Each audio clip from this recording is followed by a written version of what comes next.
Yo, what's up, everybody? Welcome back to another episode of Only Football Today. Got my costume on, and you'll see Kyle here in a bit in his costume. We are talking about Week 9 predictions. We are going to go into our favorite matchups for Week 9, and we're also going to do some trade deadline talk. And, of course, we always end it off with the Chives with Kyle. Let's get it.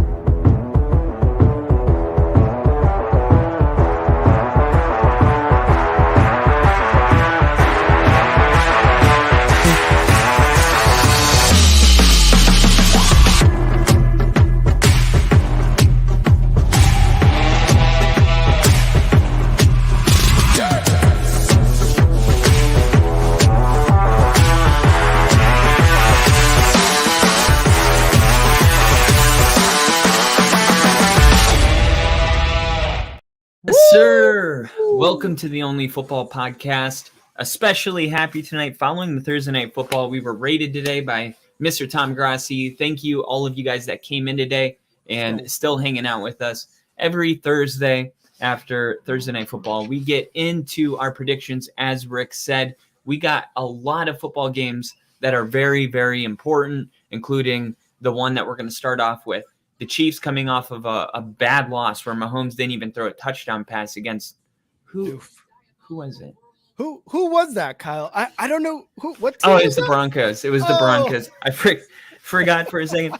And look, as much as I'm acting a little cocky about it, I have no room to. And what I will say about it is, I would be scared to play the Chiefs after what just happened. You know what I mean? Yes. But the real question is, should the Dolphins be afraid to play the Chiefs, or should the Chiefs be afraid to play the Dolphins? And who's going to win? Rick, help me out with this game. Oof, this is a good one, and it starts off the Sunday morning, early afternoon, whatever it is, time zone you're in. It starts that slate off perfectly. You've got two teams, the Dolphins, who are scoring a ton of points, but just got beat by Philadelphia last week because of that defense of Philly, right? Like, that was tough. And the Chiefs, who have a good, damn near great defense, and have Patrick Mahomes and Travis Kelce on the offensive end, getting shut down by your Broncos, Kyle. So this is going to be like one of those games where both of these teams are looking for like one of those, like, okay, we need to get right game. Oh, fuck. Who do we have in Week 9? Oh, we have the Chiefs. Oh, we have the Dolphins. God damn it. Yep. You know what I mean? Yep. I wouldn't be surprised if this game ended in a tie, and that's my prediction. No, I'm just kidding. I think I think what I'm going to do here, Miami. I love that. This is the Germany game. I don't know if I'm going to be up to watch this, if I'm being honest. It's going to be a little tough for me, but I think Andy Reid and the Chiefs are taking this one because it's Andy Reid and the Chiefs. It's Andy Reid and Patrick Mahomes and Travis Kelce. Yes, they fumbled literally the bag last week against your Broncos, Kyle. But I think against the Dolphins, whose defense is like very bottom of the barrel type of defense. Like, they're nowhere near mid-tier in any really defensive categories except sacks. But that offensive line for the Chiefs is pretty damn good, and they're going to, protect Patrick Mahomes at all costs to get this dub in Germany. I'm taking the Chiefs to win this game, and it's It's going to be a close one, man. I think it's going to be a close one. I think the Dolphins are able to get 27 points off this defense of the Chiefs. I think it's going to be like 30-27 Chiefs, though. Yeah, this one's a little tough because we've seen the Dolphins play Buffalo, and we've seen them play who's the other team that they played and lost? The Eagles on Sunday Night Football. Okay. So it's kind of been like every time the Dolphins have a prove it game, they don't prove anything. I'm actually gonna go with the Dolphins here. The reason I'm taking the Dolphins is because whether people want to admit it or not, I do think that the Chiefs have a receiver problem, right? Mhm. They don't have that deep threat that they're so accustomed to having. Patrick Mahomes is so great, and the Dolphins haven't proved anything. But the real reason I'm going Dolphins here is because Jalen Ramsey is back and playing for this Miami defense. I do think that he's going to get an interception, which will be two interceptions in his first 2 weeks because he got one last week. And actually, they were playing really close with the Patriots, and it was actually a Jalen Ramsey pick that turned everything around. So I'm gonna have to go with the Dolphins here, but I don't feel confident about it. And if you guys are new here, every week I have one game where I say don't touch it. Mm-hmm. And this is going to be, even like last week, the very first game was my don't touch it. Yeah. This week, the very first game is my don't touch it. But if you force my hand, I think it's only a matter of time before Miami has to win, one of these games. I like it. And I, the Jalen Ramsey factor, huge for the Dolphins defense. Like I said, they're not great. They get a lot of sacks, and that's kind of what they're top 5 or top 10 top 7, something like that. But you said it either last week or a couple weeks ago. Jalen Ramsey being back, and then Xavier Howard, I believe, is going to come back later on this season. Both of those guys at cornerback will elevate this defense, right? Because if the Dolphins can get sacks, if they can do that, they pressure the quarterback a lot. That's what that means, meaning the quarterback is going to make a lot of bad decisions. And two of those bad decisions can be Xavier Howard and Jalen Ramsey. So when you have both of those guys there back finally, it's going to turn into a lot of turnovers. But I'm sticking with my pick with the Chiefs. I think Patrick Mahomes is like, I had the flu. That's not me. Taylor Swift might be doing her tour in Germany. She might be there. Maybe Travis Kelce will play like the guy that he's been these last few years. I still think the Chiefs are going to eke out a win by 3, by 4, something like that for the Chiefs. Yeah, no, I could definitely see it. I don't even know if Mahomes has maybe once lost 2 games in a row. That's not really his cup of tea. So yeah, this is going to be a tough game. But remember, that same pressure is on Miami to beat a competitive football team. Going into our next game, this one's going to be really interesting because Minnesota lost Kirk Cousins. He's out for the season. Kevin O'Connell was on the Pat McAfee show today talking about bringing in Joshua Dobbs from Arizona. We'll talk more about trade deadline stuff later, but they're going to Atlanta and playing the Falcons. This is a tough one, but I'm leaning towards Atlanta. Yeah, I'm also leaning towards Atlanta because Kirk Cousins, they lost Justin Jefferson, right? Luckily, they were able to draft Jordan Addison this past draft, and he made up for it, right? Like, he's still a rookie. He's not as good as Justin Jefferson is, but you can't lose Kirk Cousins and expect to be in the same position, right? Like you just can't, right? Justin Jefferson was a huge loss. Don't get me wrong, but Kirk Cousins is the guy who's throwing him the ball. So Kirk Cousins is the guy throwing it to Madison, to Addison, to Hawkinson, a lot of sins here. But when you lose Kirk Cousins, when you lose that main cog in the offensive machine, Joshua Dobbs is not going to be that guy, man. He's not. We saw what he was in Arizona, a gritty quarterback. I just don't think, and I don't believe he's playing because I think they're starting Jaren Hall, just like you said, the rookie Jaren Hall.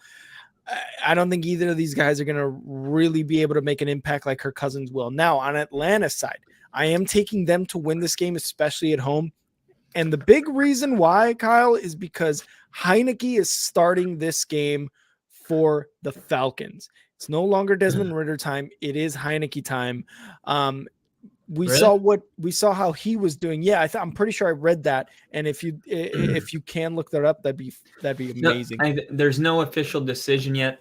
Oh, okay. I thought that was a decision already. Yeah, as of 22 minutes ago, there hasn't been any decision. But what I was going to put up was actually this, and we could talk about this for a second anyway, because this is a controversy in itself. Was he benched? Was he not benched? Like they said, he was in concussion protocol, but then he passed it, but then he got benched because of it. It doesn't really add up. And there was a guy that was doing this last year. I think it was Atlanta, where I think it's the same coach, where he was like benching his quarterback, but he Mariota? wasn't benching. Yeah. Does that No. ring a bell? No, I think no, it wasn't Miami. It wasn't with Tua, right? No. I said Atlanta.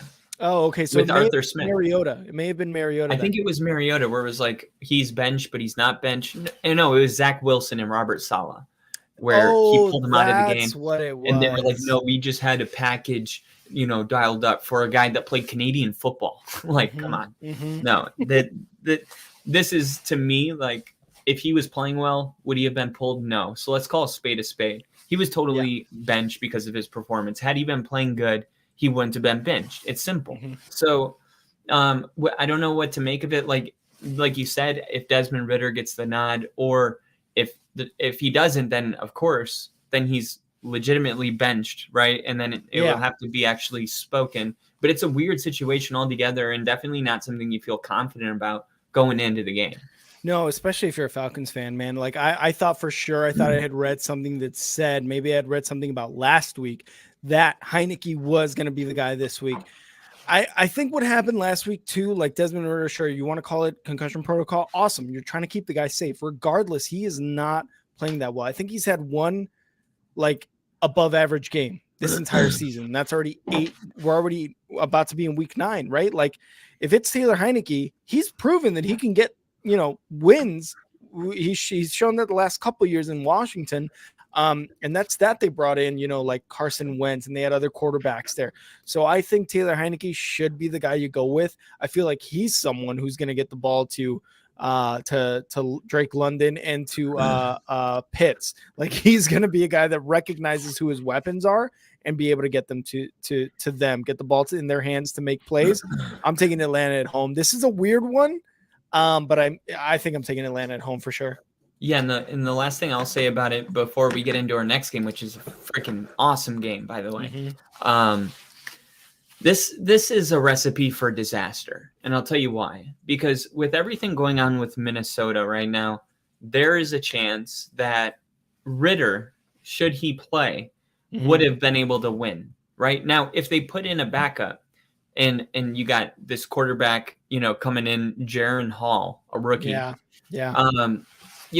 I will say at this point, we don't know anything about him, so I'm going to consider him a beatable quarterback.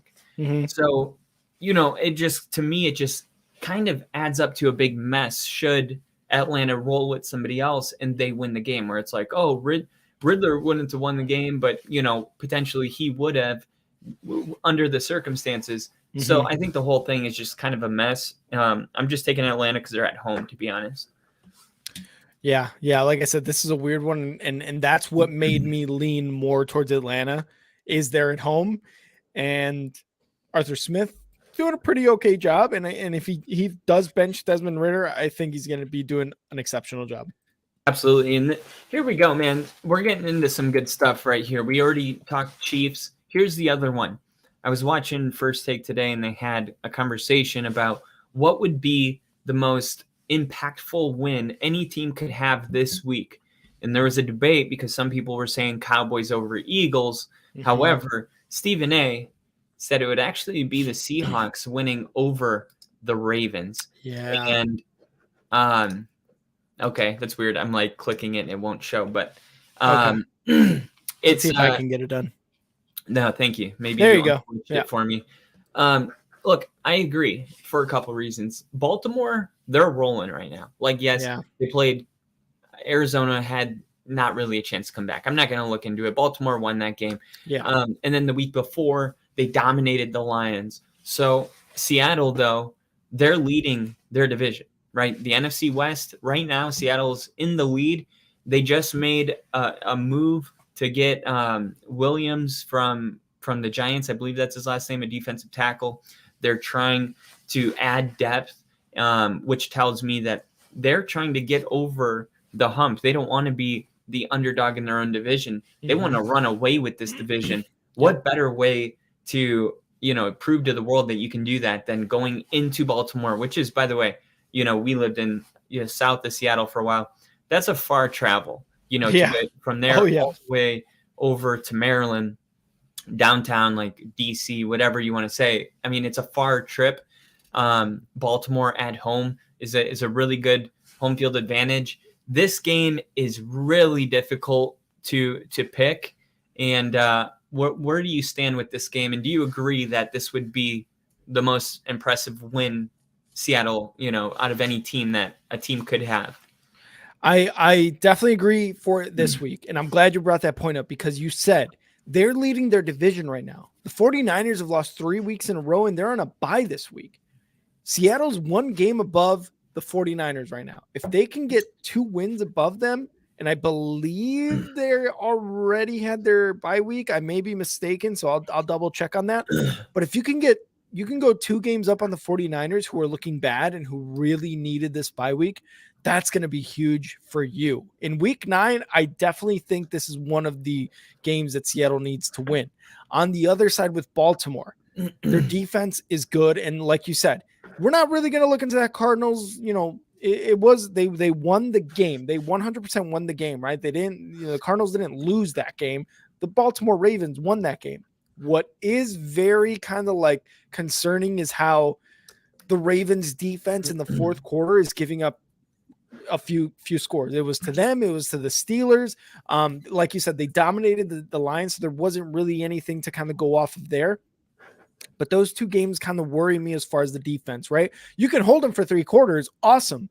But if they're able to drive in that fourth quarter and get within a score, 3 points, whatever, now it's becoming scary, right? Because is the defense just shitting the bed late in the game? Like, what is the problem? On the offensive side with Lamar Jackson, it doesn't seem to be a huge issue, although we've already run into the issues with receivers dropping passes, maybe Lamar's offense not necessarily getting off on the right foot and never really finding that good footing. Again, that Pittsburgh game, right, is a good example.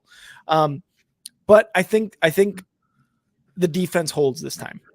It's going to be tough. Geno Smith threw 2 interceptions last week against a very, very tough Browns defense. They were able to come away with the win at home, but I think in Baltimore, it's going to be a struggle. Is DK Metcalf going to, have one of his usual DK games? We'll see, man. He seems frustrated sometimes that he's not getting the ball, and that transfers over into when he does get targets. So it does just seem a little like, okay, is this team really like leaning on DK to get those receiving yards? Or is Tyler Lockett, who's been there for, it seems like 30 years now in Seattle, I've seen his name since 2001, is he going to be the guy that leads to it? And Kenneth Walker, you can't forget about him, right? But I think the defense for the Ravens really does come out and go, hey, look what we did against the Lions, the one against the Cardinals, whatever. We're going to just chalk that up as a win. But look what we do against one of the top NFC playoff contenders in the Seahawks. I'm going Ravens at home. Yeah, I think I'm just ballparking these numbers, but the first 2 weeks of the season, I think Seattle was giving up like 29 points per game. And then in the last like 5 games, they're giving up, they're number 1 in the NFL. And if you look at their last 3 games, they are giving up 15.3, 15.7 points per game. And Baltimore's giving up 15.3. So you're right, man. Like when you really look at Seattle and this defense, man, their defense has really kind of come a long way. It seems like they fixed everything, and they're trying to kind of form an identity as a really tough defense. You know what I mean? Like if you look at the last 3 football games only, which is basically what have you done for me lately? Yep. Their competition, San Francisco, is giving up 24 points, per game. Seattle I mean, look, this is kind of like the turnaround time. There's a lot of defense kind of turning around. Remember the Giants turned it around against Buffalo? They're Yep. giving up 11.3 points per game in their last 3. Like, yeah, they played Zach Wilson, but that's still impressive. Minnesota 13.3, the Jets 15, Denver 15, Baltimore 15.3, Seattle 15.7. So I really do think that you have a great opportunity for one of these teams to kind of pull away, right? Whoever wins this game, it's going to be like, okay, that was a very significant win. Baltimore maybe means a little less because they're at home, but should Seattle get this win and their defense holds Lamar Jackson to, 14 points or something like that, this is going to be considered one of the top defenses in the NFL. And, it's just crazy because San Francisco in their division, that's been the team that everybody's been like, oh, that defense is scary. Seattle winning this game is like, hey, we're scary. You know what I mean? Forget about San Francisco. We can talk about them when they're leading their division. So this could be a big statement win for Geno Smith. And I said it after week 1. It was a prediction, but it was kind of bold. I said Geno Smith played his worst game of the entire season, and he got it out of the way week 1. And Geno Smith has been playing really good ever since. Yeah, that's all I got in this game, unless you got anything. I was just going to say, both of these teams are looking at the team behind them, whether they want to think, whether they want us to think that they aren't or not. The Steelers just got to win. They're a game behind the Ravens. The Ravens are like, we want to come away with this division. We want a certified playoff spot. The Seahawks are saying this is a perfect opportunity to go 2 games above the 49ers. Like I just said earlier, they're on a bye week. We can get 2 games ahead of them. Now we look like the favorites for this division, and that all depends on how the 49ers come out of their bye week. But both of these teams, the Ravens and the Seattle Seahawks, they're going, okay, this is a week. This is one of the weeks that is very important for us heading towards the playoffs.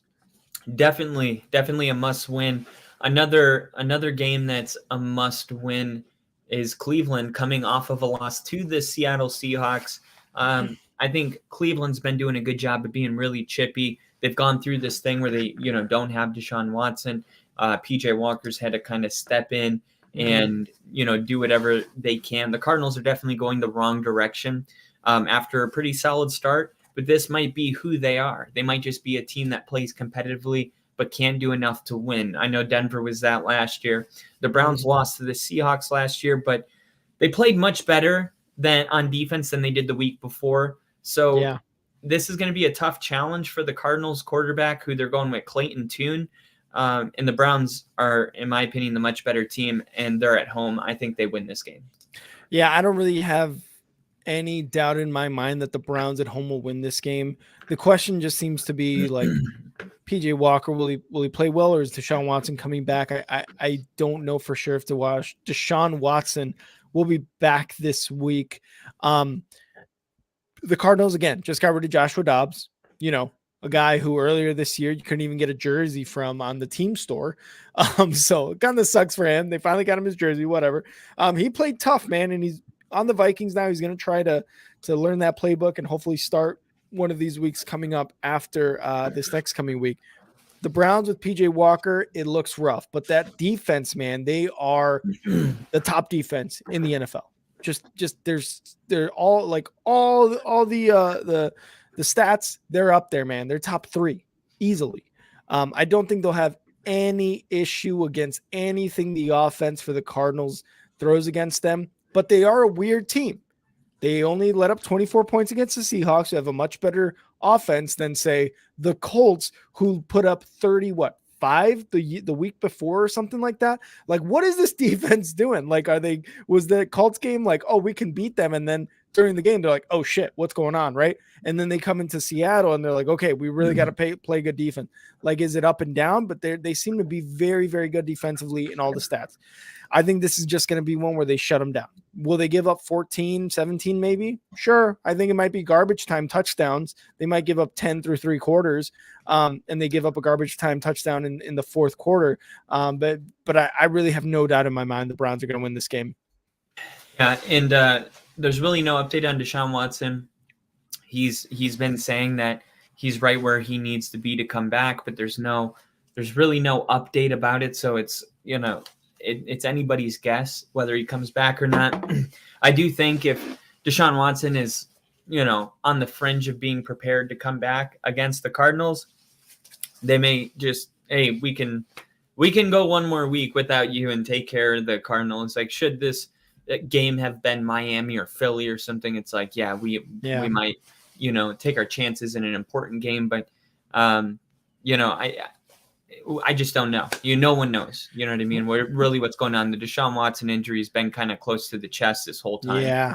What do you say to those comments, though, about Deshaun Watson, about him not wanting to play football? Like, he likes to be a football player, but he doesn't like to play football. Like, that's not his passion. What do you say about those comments? I think it's dumb. I mean, we've already seen people come into the league. Let's use the same team, Johnny Manziel. That's a guy that came into the league that truly wasn't passionate about football.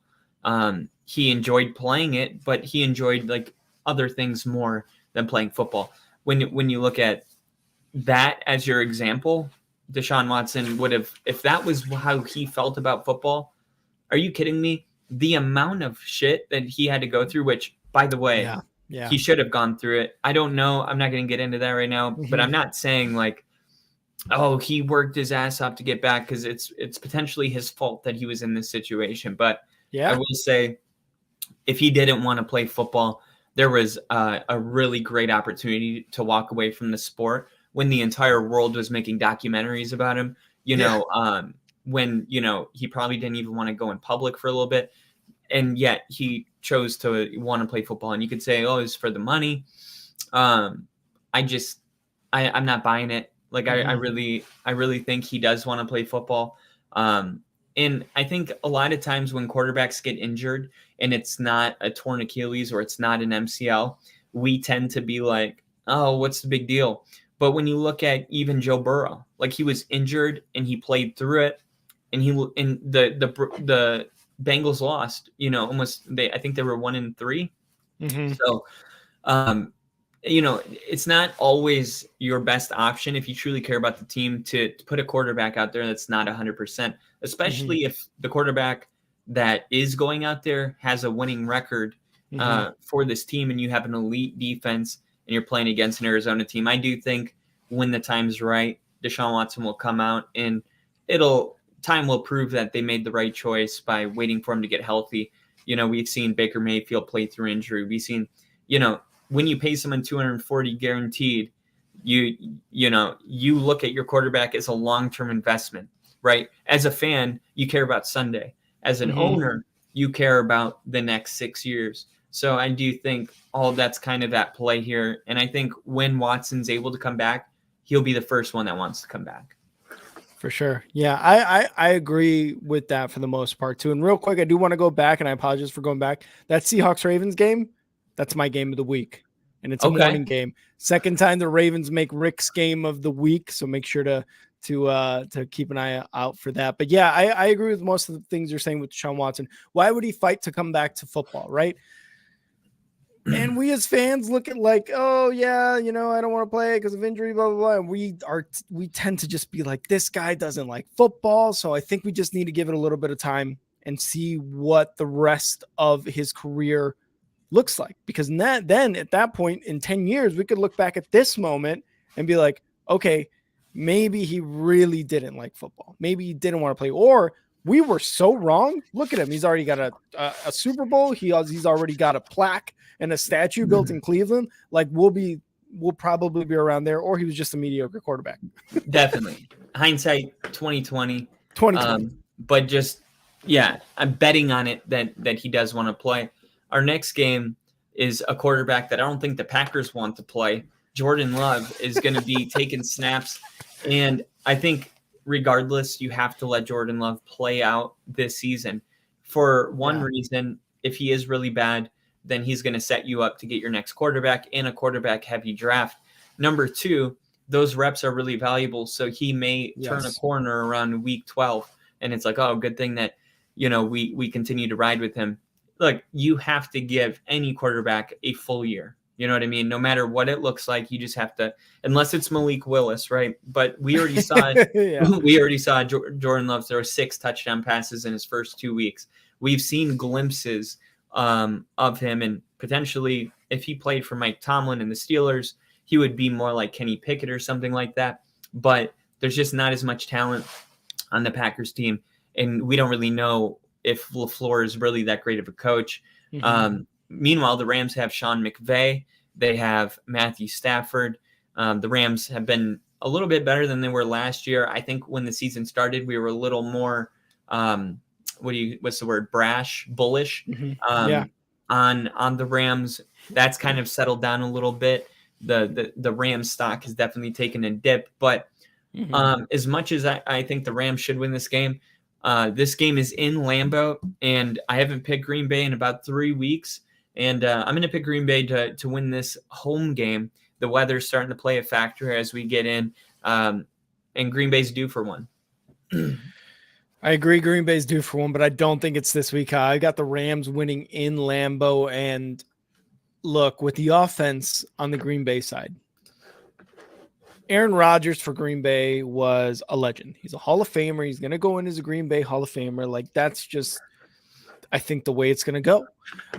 Jordan Love came into this season, and you're like, okay, year 3, you got it. You've studied 2 years under Aaron Rodgers. That's always the thing. Like, you studied under this Hall of Fame guy. Like, you've got the offense, and it's not looking great. Like, it's not. Those first couple of weeks, they beat the Bears. They got a couple other wins. Like but then I feel like that game-changing or that season-changing game came against the Raiders when he got that interception in the end zone. Maybe it is. That's kind of my take on it. And I praise Jordan Love for like taking that shot in the end zone. It's just that now the offense, it's looking rough. And a big thing with a big reason for that, I believe, is because they're not running the ball with Aaron Jones and AJ Dillon enough. And even if they are, like, they're not getting any sort of traction with the running game. I mean, Aaron Jones and AJ Dillon got a combined 13 carries last week against the Vikings, a combined 40 yards last week.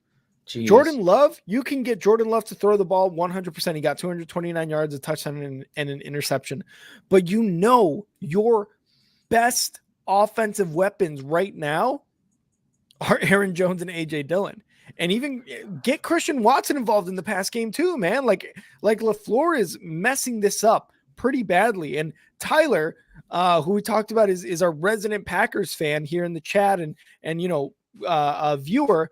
He's always talking about how they're not getting Christian Watson involved. They aren't. We are always saying that when we stream games for the Packers. Like, we're like, where is the play calling for Christian Watson? It just seems to be non-existent. And then the running game, especially last week against the Vikings, which the Vikings have a bad defense. I don't know how you didn't get the ball going with them. No, they're better now. They're a little. Yeah, you're right. The last couple of weeks, I think it was that Bears game, they got a little bit better. But Brian Flores, it's only a matter of time. He upticked it. Yeah, he upticked that defense, but it was bad starting the year off, and you kind of want to challenge it again, right?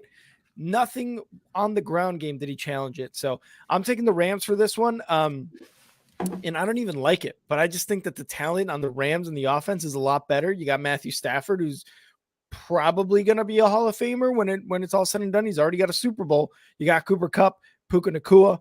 The defense isn't great for the Rams, I don't think. So this may or may not be a high-scoring game. I can see this game honestly ending at like 13-9.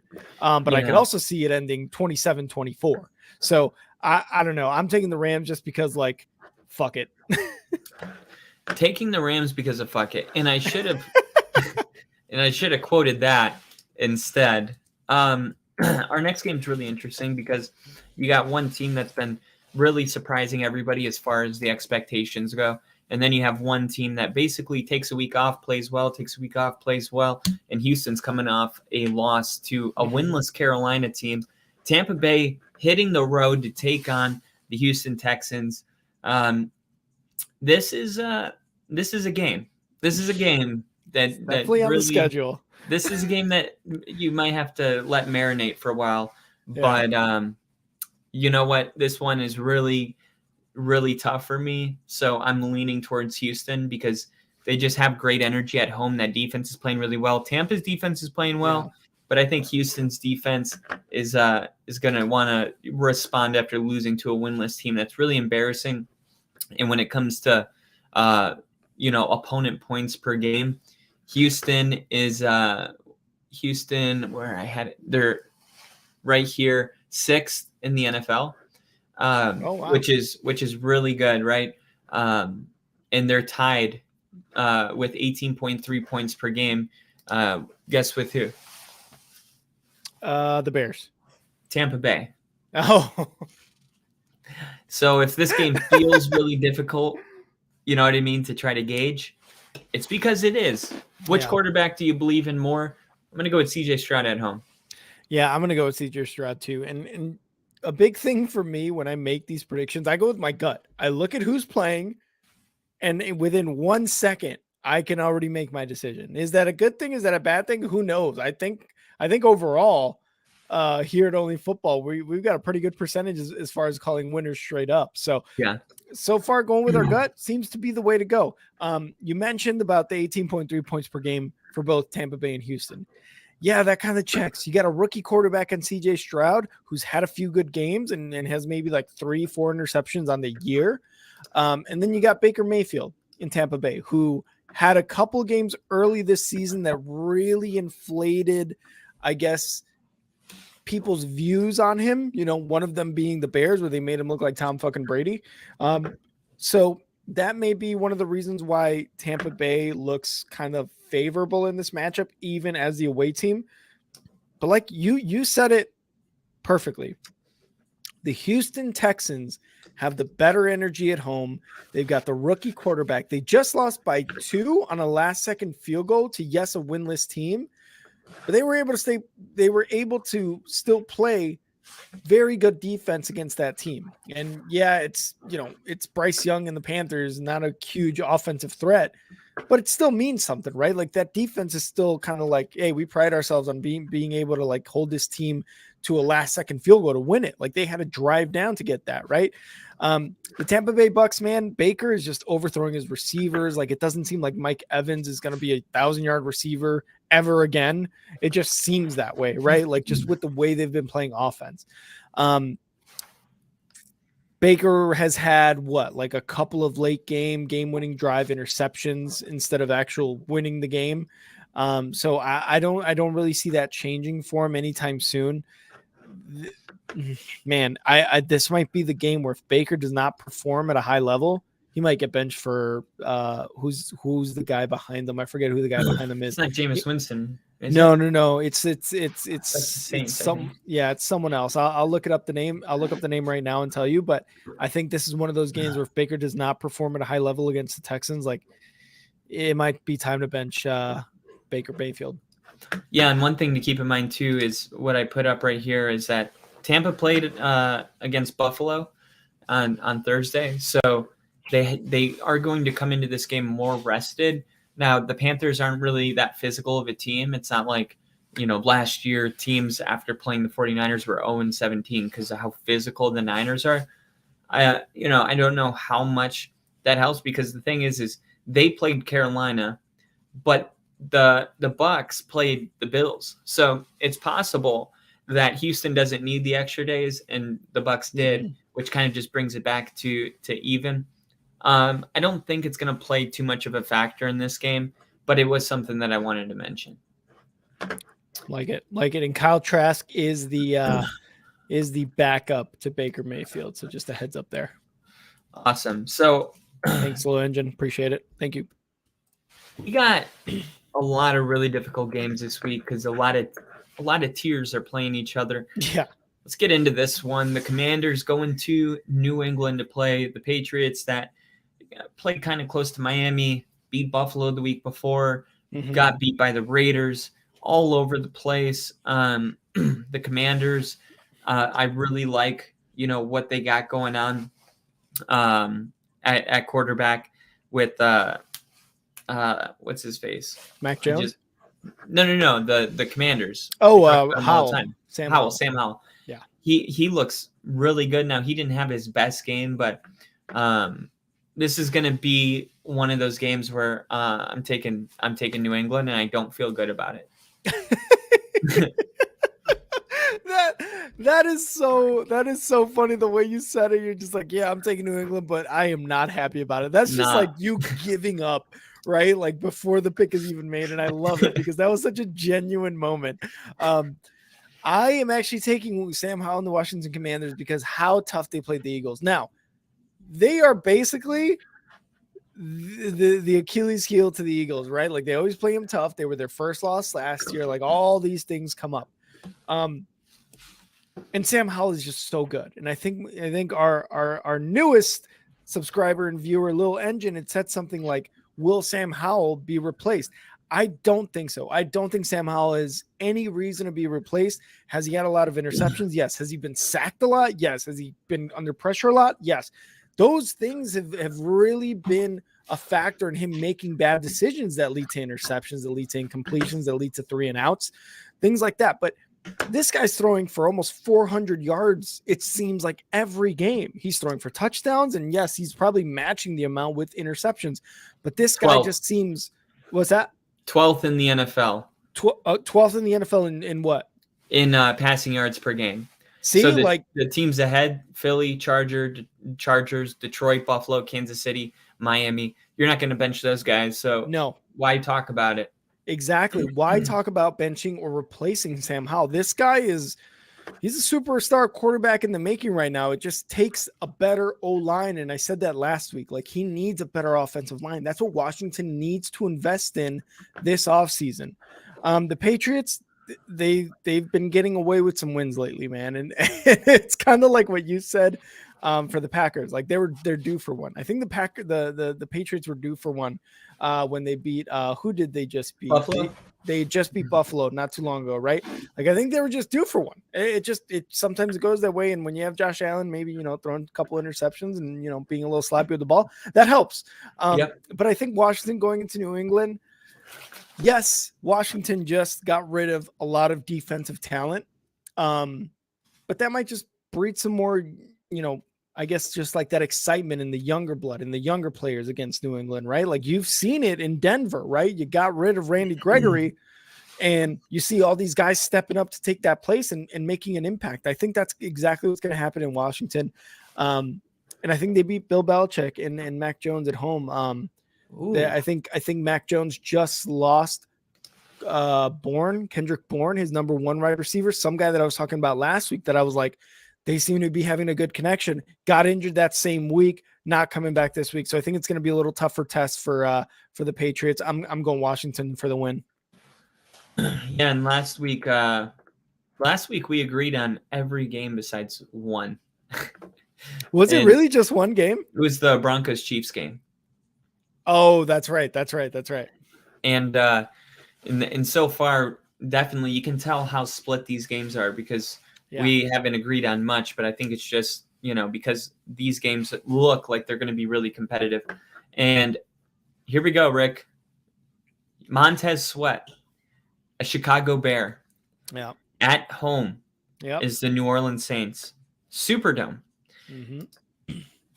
The Bears are playing for fill in the blank. Absolutely nothing, dude. I don't know what they're playing for. They're making moves. They're making moves. They're making moves. They're making moves like they're a player away.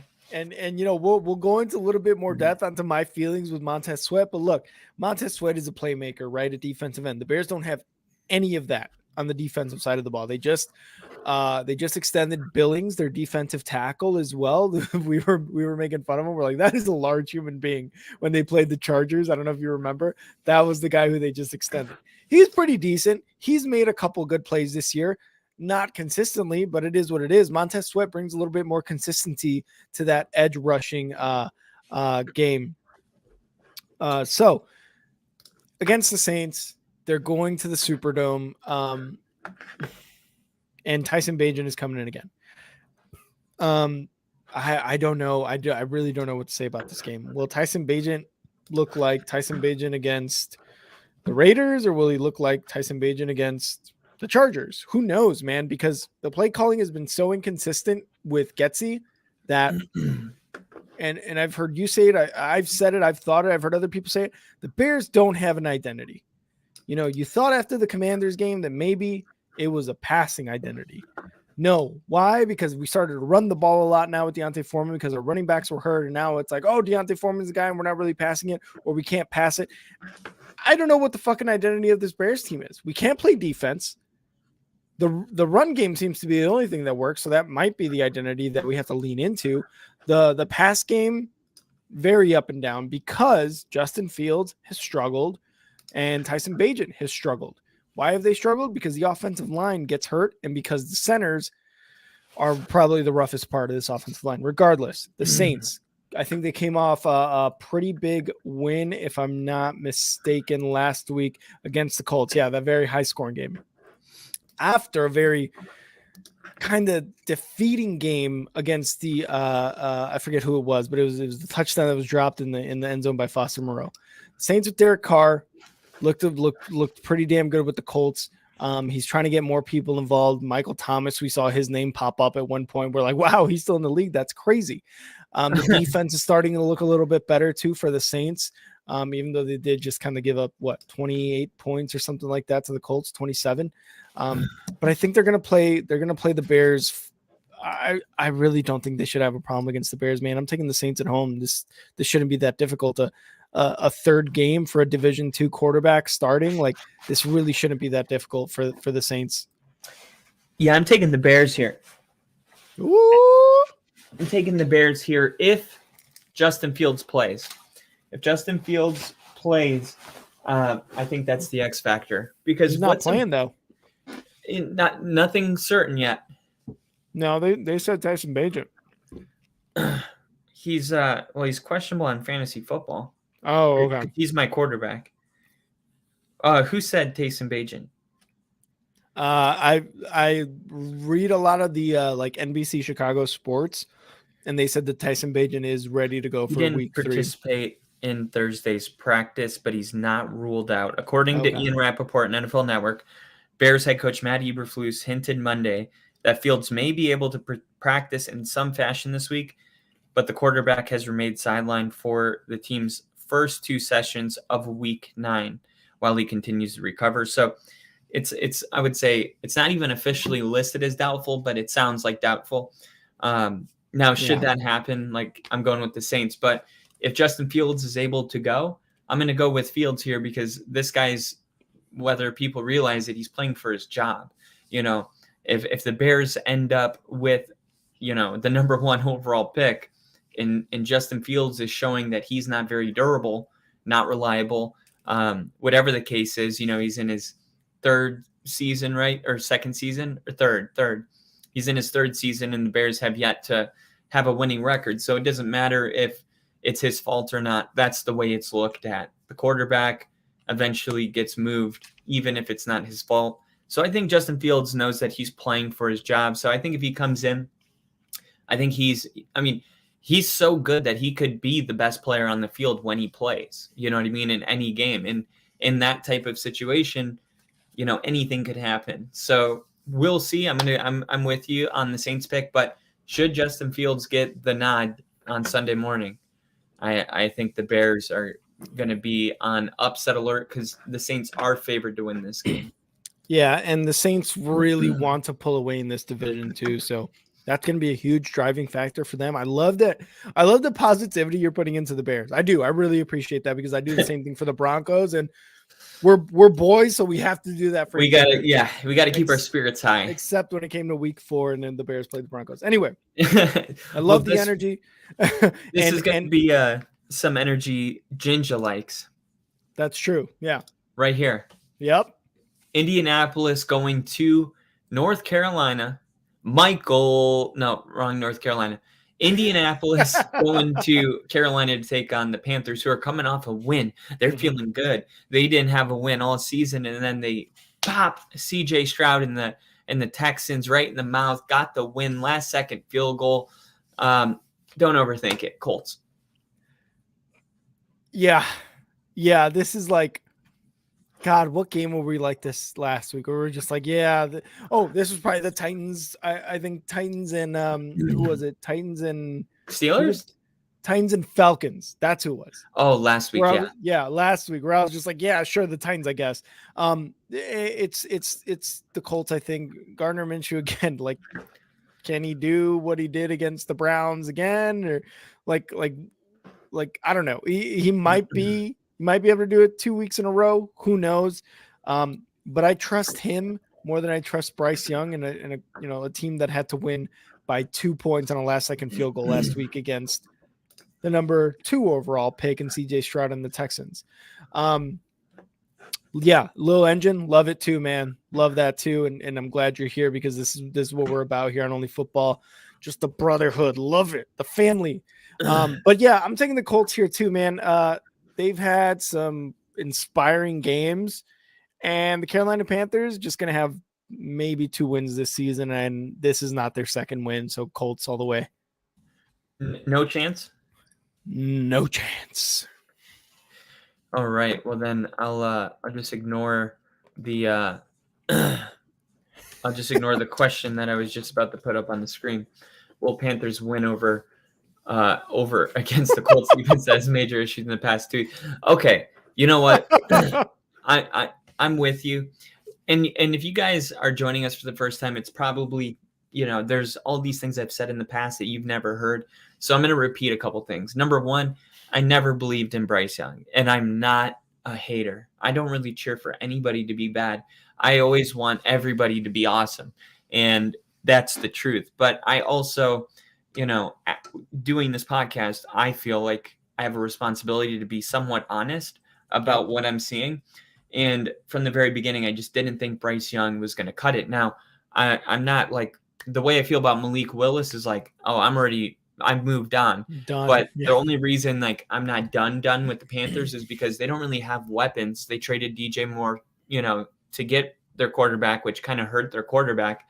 Yeah. And then the Colts, man, Jonathan Taylor really got going last week. He had a really good game, and they stopped giving him the ball at halftime for some reason. Yeah. So I think they're going to get back to running the football, and I think you and I are both taking the Colts here. 100%. Hopefully they do go to running the ball, man, because you can't not have Jonathan Taylor touch the ball in the second half. That's just stupid.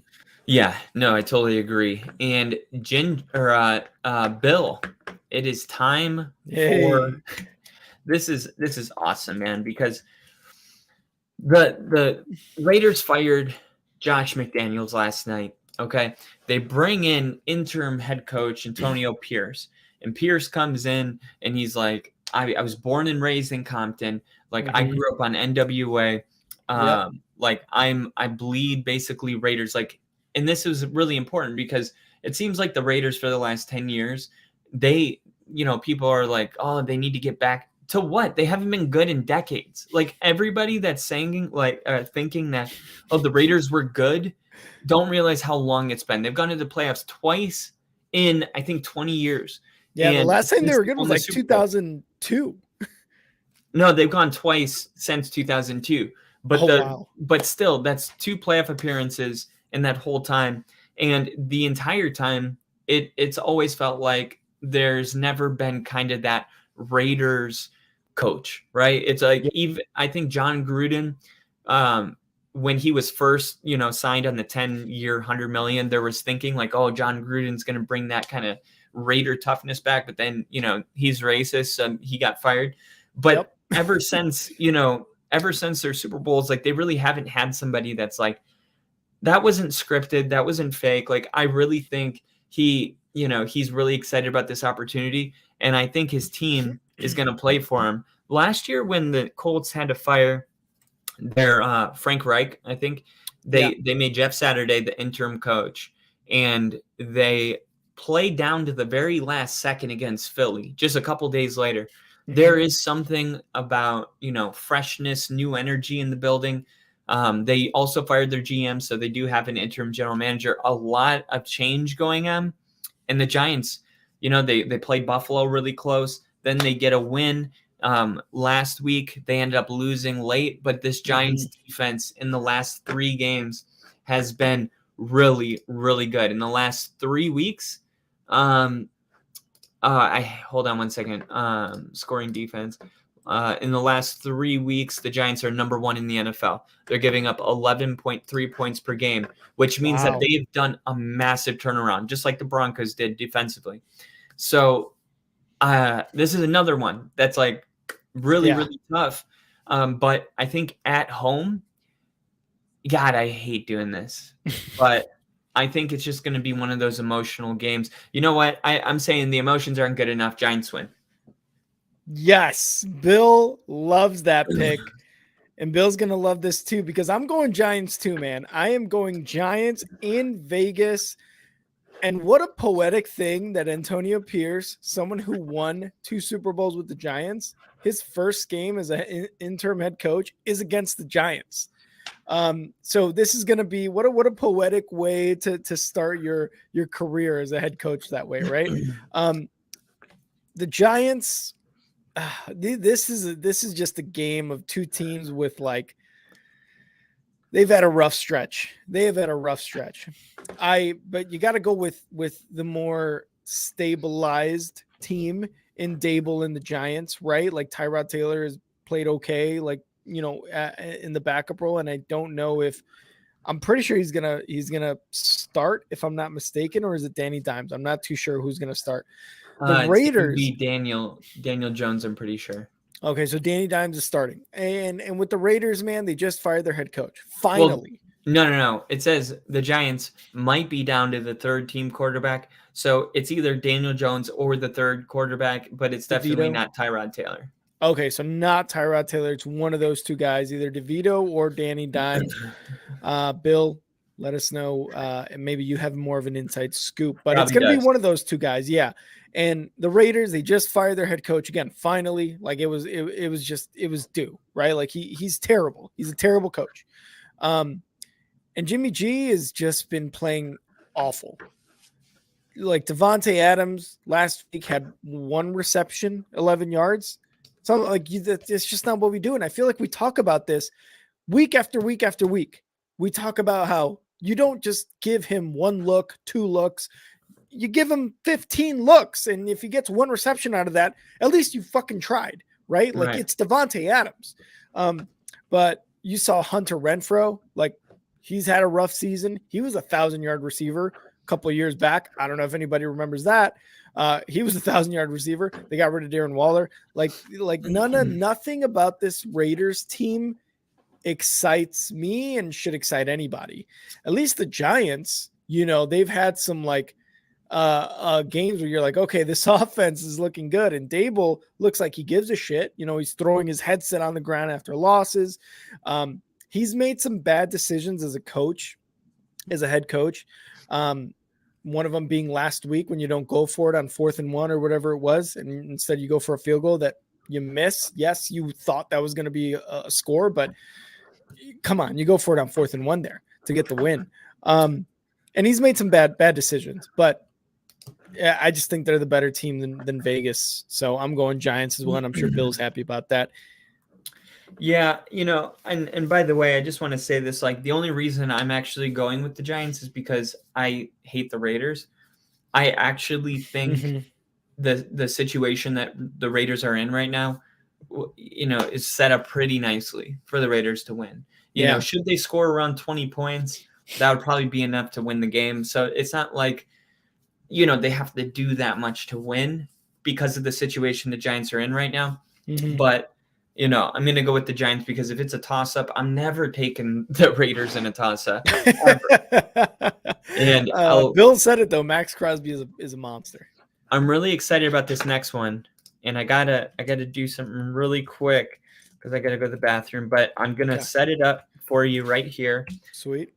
And this is probably the game of the week. We'll be streaming it here on Only Football. The Dallas Cowboys taking on the Philadelphia Eagles, the best team in the NFL. Dallas coming off of that loss to the 49ers where they looked like they didn't even belong in the NFL, but then they put together a win against the Chargers, and then they went to the bye week, and then last week at home, they had a very, very dominant win over who the hell was it?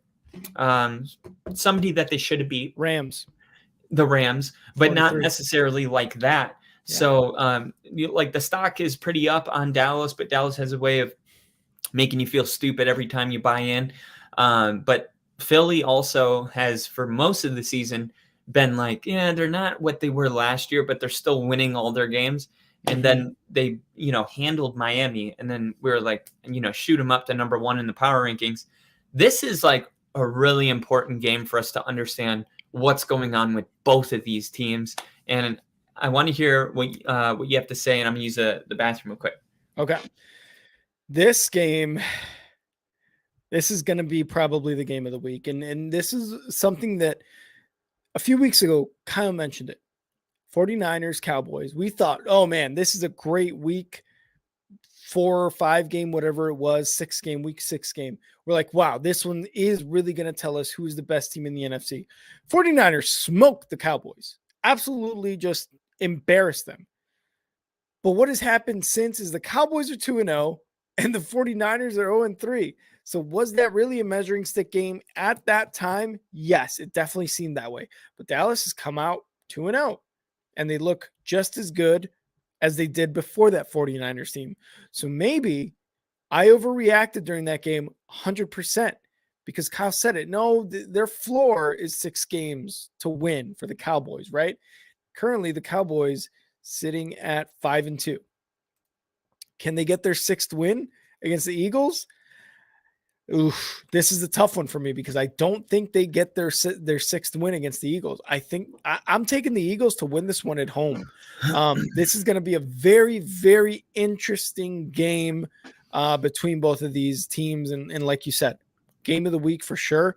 The Eagles have just looked good the last couple of weeks. AJ Brown is on a tear.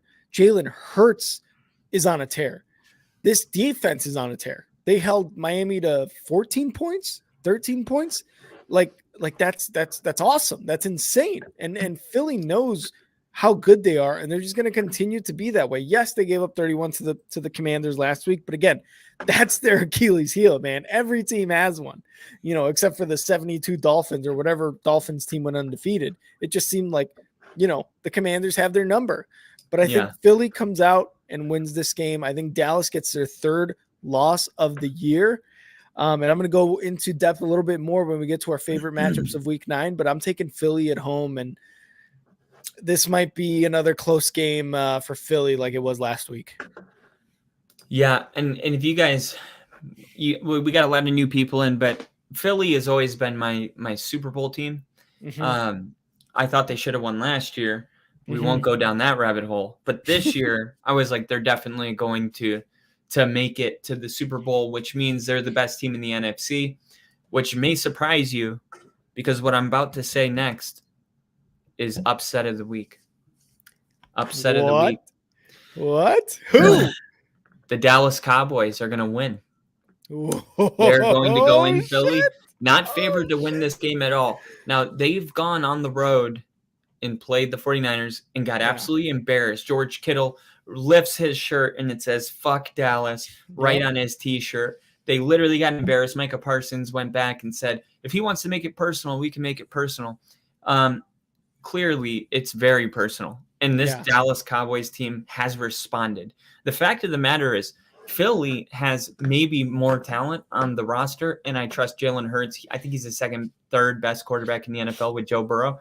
Yeah. But the thing is it's just one football game. I'm not predicting who's going to win the NFC. I'm not. But I am predicting that Dallas absolutely has already felt what it feels like to be embarrassed on national television. And when you really look at it, NFL team opponent yards per game, Dallas is the number 3 defense in the NFL, while Philly is at number 8. Now, it's pretty close. Dallas has given up 287 yards per game. Philly's given up 313. If you look at the last 3, Dallas has given up 324, which is a little more than usual, and Philly's given up 320. So if you're a what have you done for me lately kind of guy, Philly's defense is better. But at the end of the day, man, I just don't see Dallas. I really think like this is their Super Bowl. You know what I mean? And this is a season-changing game for sure. Yeah, and I think it's a season-changing game for Dallas, but not for Philly. Like, I think Philly can lose this game and just move on. But Yeah. Washington was able to play them close twice, right? They played them really close and almost beat them, 3 weeks ago, and then it happened again last week. I think 31-38 your final score. And then the week before that, they got beat by the Jets. This tells me that even though we're really high on Philly, the truth is that they're beatable. Now, the domination win against the Miami Dolphins was the reason we were like, oh my God, this team is unbelievable. But the reality is we're judging the wrong things because Miami hadn't beaten a good team yet. And we just assumed that they were really good. So when Philly beat them, it was like, holy shit, look how good this team is. But in reality, what if everybody's about the same? What if there isn't even one team this year that is completely dominating every other team? Because it really does feel that there's only 3 tiers, and it's tier 2, 3, and 4, right? 49ers were the only tier 1 team, in my opinion, and clearly they're not anymore. Nope. Philly has played close. They've shown that they're beatable. They got beat by freaking Zach Wilson. I mean, you can say it's just a bad day at the office, but they've come close to losing for 3 weeks in a row. And for sure, Dallas is not going to want to be embarrassed on primetime again. Dallas has never beaten Dallas while Jalen Hurts is the quarterback. There's plenty of reasons to go with Philly at home, Meek Mill, all of it. I get all of that. Hell yeah. But after what happened in San Francisco, I just think that's something that kind of burning energy after you get embarrassed on national TV, that's not something that you can get. That's something that has to happen to you. And that hasn't happened really to Philly. I won't be surprised if Philly's able to handle it, but I'm going to go with Dallas here, and this is going to be my upset of the week. Dallas is going to get a win. Everyone by the way, is going to blow it way out of proportion on Monday morning. You know how it's going to go. It's not. This isn't how it's going to go, but this is a Dallas team that if Dak plays a clean football game and doesn't throw interceptions, there's no reason that this team shouldn't be competing for a Super Bowl. So why not? That's basically the way I'm looking at it. I'm going to give Dallas an opportunity to prove that they belong in the same conversation when we're talking about Super Bowls, then 49ers, then because I told you right after the 49ers game, I'm not out on Dallas. I'm not. Yep. This was clearly a terrible day for Dallas. And I had mentioned that while I was talking too. I was like, I overreacted because you said it. The floor for Dallas is 6 wins. I just don't think they're going to get it this one. I think Philly does come away with the win, but I love everything you said because this is going to be a very damn good game. And it sucks that it's not prime time, but it is going to be part of the PM slate. And I think this one is the last game to go final. What do you mean by that? It's going to be close. Like it might go into overtime. Like it might be one of those types of games. Okay. So you think it's going to come down to the wire? Going to come down to the wire, and it might be one of those like, oh yeah, the Colts are beating the Panthers by a lot. Oh yeah, the Giants already have the dub. Cowboys and Eagles is the game you want to watch right now. Yeah, and I definitely hope so because we were totally disappointed with the way things went against the 49ers. That was supposed to be, our divisional playoff game early. You know what I mean? And it was like, oh my God, can we turn this off? This is so bad. But yeah, to think that would happen again, that just doesn't seem realistic to me. No. In general, like I just don't see a scenario where Dallas gets embarrassed again. They could lose for sure. Yeah, absolutely. Man, if they get embarrassed, then yeah, I'm gonna have some reevaluating to do. So that is our Sunday night football game, and then we have our game of the week. And this is a really, really, really. Actually, I'm gonna hit this really quick before we go. Little Engine said, before I fall asleep, I enjoyed this podcast tonight. I'm running out of fuel from NyQuil I took from a cold I've been battling. I'm right there with you. Night all, go Jets, go Broncos, and go Bears. Absolutely. Thank you for coming in today and spending time with us. And hope you feel better, man. I'm battling something too right now, and it is not fun. But yeah, man, once again, thanks for coming in and spending the day with us, and we hope to see you again soon. 100%, man. Thank you for joining us. Appreciate the sub. Appreciate you in the comments. Have a good night and feel better. This next game is the most emotional game of the week by far, because Damar Hamlin literally died on the field last year during this game, and they had to cancel it. Something I've never seen in my life. Nope. Something I hope I never see again. And they never got to play. And then we eventually did see them play in the playoffs, but it just seemed like Buffalo was not ready for that game. Cincinnati dominated Buffalo in the playoffs, and Buffalo is what are they? They're coming off a win against Tampa, which means about nothing. And Cincinnati's coming off a win from the 49ers, which means a lot. So when I look at this game, I hate it because I mentioned it earlier. If Cincinnati wins, then Buffalo and Denver on Monday night next week is going to be, Buffalo's angry. I don't want it, but I got to call it like I see it. And the way I see it is that Cincinnati is probably the second or third best team in the NFL right now, and Buffalo's down at like 5 or 6. So I'm going to go with the Bengals. Yeah, this is a good one. This is the divisional matchup from last year where the Bengals took the dub. And yes, you mentioned that game that was canceled by the NFL week 17, week 16, whatever it was, with the Damar Hamlin incident that happened. He literally died on the field, like you said. So there's going to be a rematch of that game and of the divisional round where Cincinnati was able to beat the Bills, and the Bills looked rough against them in the divisional round. This year, the Bengals got back to 4-4, I believe, or 4-3, something like that. And the Bills are 5-3. I don't have it in front of me, but they have a winning record. So yeah, they have a winning record. Both teams have a winning record. The up and down team has definitely been the Bills. The slow start team has definitely been the Bengals. And this is the one thing, because early in the year we're like, oh man, the Bengals playing with zero pressure are playing as good as they should every year, year in, year out, even the years when we're talking about Super Bowls. But the last 3-4 weeks, it's just been like, who the hell are the Bills actually? Are they this team that makes a lot of mistakes, or are they this team that scores a lot of points? And Stephon Diggs has 100+ yards. Josh Allen has a rushing touchdown and passing touchdowns and all this and that.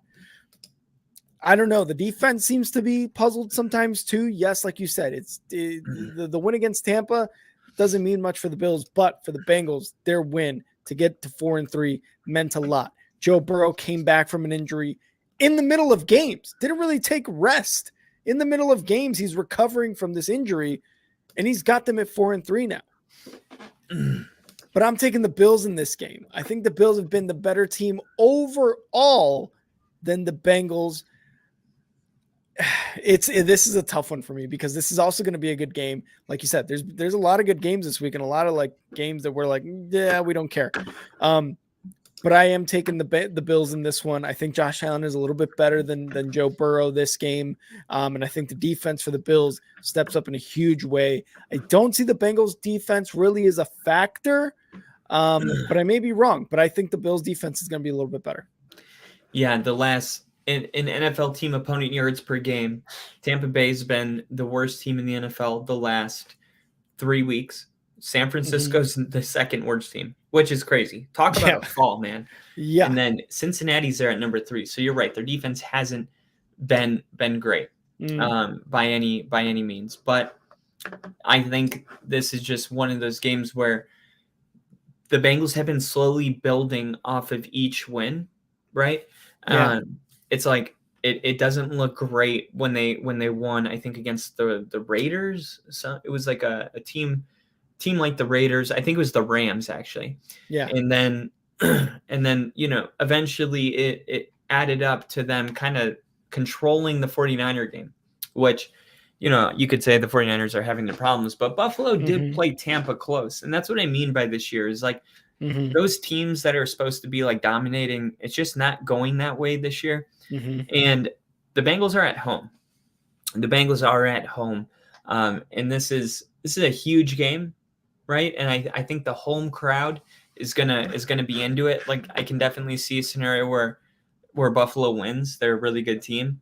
But there's extra days of rest too for Buffalo because they played Thursday night, so they're going to be a little more well rested. And Cincinnati played San Francisco, which is a very physical team. So Cincinnati may be more banged up, but I'm just going to bet that the Monday Night Football is enough adrenaline to kind of just level the playing field. And I think the way Joe Burrow dominated the Bills last year in the playoffs, my prediction is that it happens again. Ooh, love it. I don't want to discount the Bengals because they've played good teams. You know, they've got to win against the Seahawks. Like that's a good win, right? Like that is a playoff team right there with the Seahawks. So I don't want to discount it by saying, negative things about the defense because they did get that win against the Seahawks. But for me, the Bills are going to be better this week, and they know they've got a tough week ahead of them. So I think they get the dub for sure. And I was doing this hold on. So I have a nice elaborate take right there. Yeah. Now.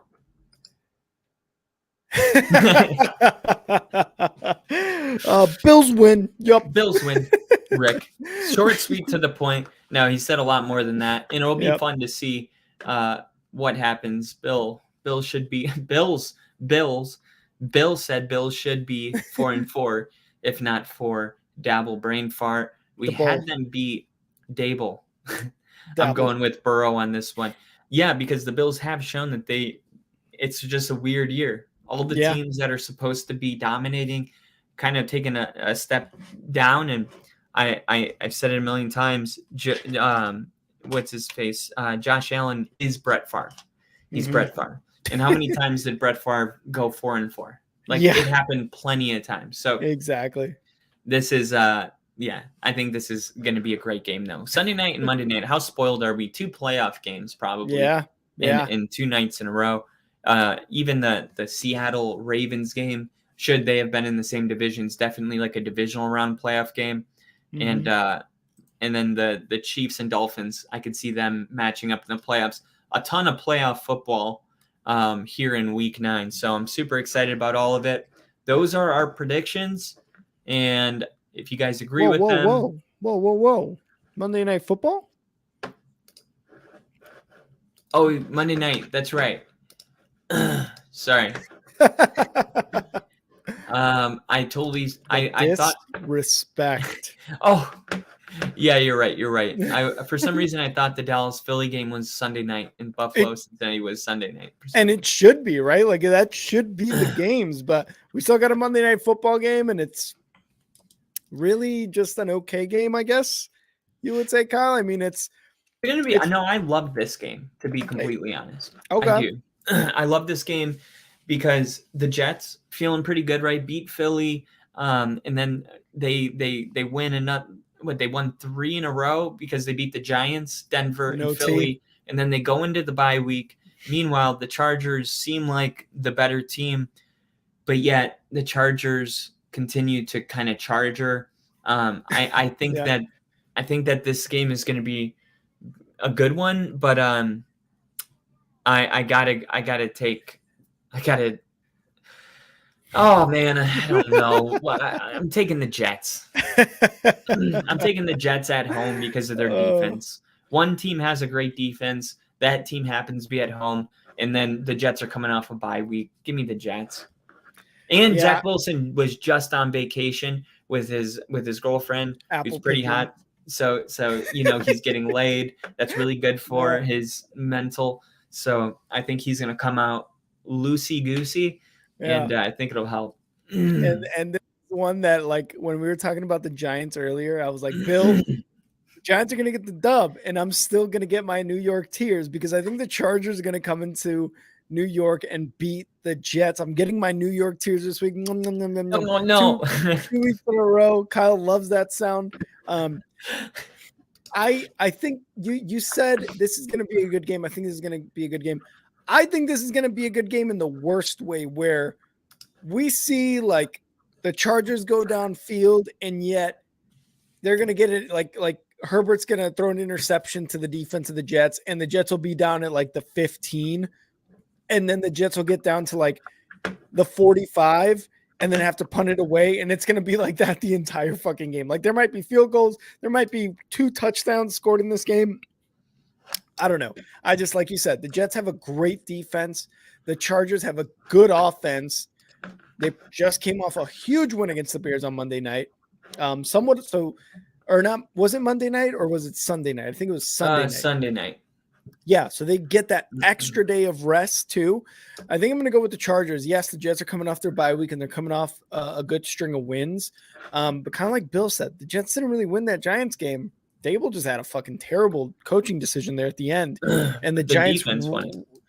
Yeah, I mean, yeah, and you know, again, I think I'm going to blame Dable on this one for the bad decision on coaching wise. The Jets are not good offensively. They are not. They are leaning hard on their defense and hoping and praying they can get into the postseason. So Aaron Rodgers has the possibility of coming back. I just can't see the Jets win this one. And yet somehow I think they're going to win it, but I'm still taking the Chargers just because they have the much better offense and they're coming off a good, nice little feel-good win against the Bears. So I'm taking the Chargers to give me those New York tears. Well, one more thing is that this Jets team reminds me of Tim Tebow in 2010, where it's like, how do they keep winning? But it's like they're losing, and then all of a sudden they're kind of like that. That reminded me of Tebow time, what we saw with the Jets. Like it's very similar, and I think as long as they have the defense, and now that they've won 3 in a row, like they truly believe. Because it's one thing to be like, no, I believe we have a good team. It's another thing to be on a 3-game winning streak. Like it just changes everything. And then them playing at home, I think that's what really makes the big difference. But I think this Jets team is going to continue to win improbable games in improbable ways. And I think they're going to end up being in the hunt late in the season. And I do think Aaron Rodgers comes back. That's why he's on my fantasy football bench right now. Oh, shit. Because I do have him coming back, along with a $10 bet for the Jets to make the Super Bowl, which pays out massively. So I do think with this defense, you know, if Rodgers does come back, and I mean, the sky's the limit if Zach Wilson can keep them. And I think everybody kind of understands that the way their play calling is very like, hey, all we got to do is enough to win the game, and we'll be there late in the year. And the Jets are doing that. So, you know, if the Chargers win, not surprised, but I'm gonna go with the Jets to keep winning in a weird fashion. All right. Yeah, I like it. We'll see what happens this week as opposed to last week. Kyle and I have a lot of different opinions on this one. For sure. So that was our last game on our Week 9 slate for predictions. I think we disagreed on every game, it seems like. Pretty much, yeah. I'm not even sure if there might be a couple, but that just shows you, man, this is a really interesting week. Because I know we disagreed on the Jets, Buffalo, Dallas, Giants, Carolina. No, we both Giants. I think we both had the Giants in that one. Yeah, but I really think, you know, in my head the Raiders are going to win. But I took the Giants, and then we agreed on Indy, and then I took the Bears, you took the Saints, and then I think we both took New England. Did you take Washington? I did. Okay, yeah, so we disagreed on that one. Tampa, Houston, we agreed. Oh, yeah. The Packers game, we disagreed. Yep. The Cleveland game, we agreed. The Seattle-Baltimore game, I don't even think I picked. That's crazy. I think I said don't touch it and left it alone. I said Ravens. You took Ravens? That's my game of the week right there. Well, I'm taking Seattle. And then the Vikings game, we both took Atlanta, and then I took the Dolphins, you took the Chiefs. So a lot of disagreeing going on in Week 9. We'll see. I'm sure we'll both be right and we'll both be wrong. That's one way to go about it. So those were our predictions. Let's move into, Kyle, our Week 9 favorite matchups. I'll go first. My first favorite matchup of this week, and I've got 2 quarterback-driven ones. First one is Josh Allen versus Joe Burrow. Obviously, we talked about it, right? Last year, they couldn't play that Week 16 game. Then they went into the divisional round. Joe Burrow obviously played the much better game than Josh Allen. Joe Burrow had 2 touchdowns. Josh Allen had 0 touchdowns with an interception. That was a trip to the AFC Championship game, a year in which we thought the Bills were going to go to the Super Bowl and Josh Allen was going to get Super Bowl MVP. Clearly, we were wrong. This year, it seems like just a huge game for both of these teams. Obviously, the Bengals are playing a little bit better as of late. I think the Bills are the better team overall, and I've got the Bills winning. But Josh Allen versus Joe Burrow, this is going to be a good one. It's not necessarily a head-to-head. It's just who plays better against each other's defense, and that's one of the matchups I'm looking forward to in Week 9. It's like the next generation's like Drew Brees, Peyton Manning, or Tom Brady. No, Tom Brady would mean Mahomes, but yeah, this is the new matchup that we look forward to as football fans. Mine is so when you look at the Giants and the Jets, they both in the last 3 games are averaging. Giants are 3rd, Jets are 5th, and then if you look at just the season in a whole, this is the thing. They're playing the Chargers. Now the Chargers have the 31st ranked passing defense in the NFL. So the Giants, whether we acknowledge it or not, have made some adjustments defensively, and that was enough to keep the Jets from, being able to gain any yards. However, the matchup I'm looking at is that maybe this actually turns in to the opposite of what we think. I think a lot of people are thinking 16-13. Try 35-28. Oh right? My God. Because this Chargers defense is exploitable. They're not good. The Bears weren't able to do it with Bagent, but that's the Bears and Bagent, okay? I do think Robert Saleh and the weapons they have, this is a good opportunity for Zach Wilson coming off a bye to have a big game. So my matchup I'm looking at is the Chargers passing defense versus Zach Wilson, and I do think Zach Wilson gets over 300 yards passing. Wow. Hell of a matchup right there. Hell of a prediction. My next one is one that we think is going to be the game of the week. Again, I said this was going to be the last game you're going to watch on Sunday because it's going to go down to the wire while the other PM afternoon slate games are basically over with. Jalen Hurts versus Dak Prescott. Dak Prescott has an 8-3 record versus the Eagles. Yes, the Jalen Hurts was able to beat, I believe it was Cooper Rush and the Cowboys last year. But Dak Prescott has a damn good record against the Eagles. Now, I still pick the Eagles to win, but this is going to be very, very interesting to see how that goes.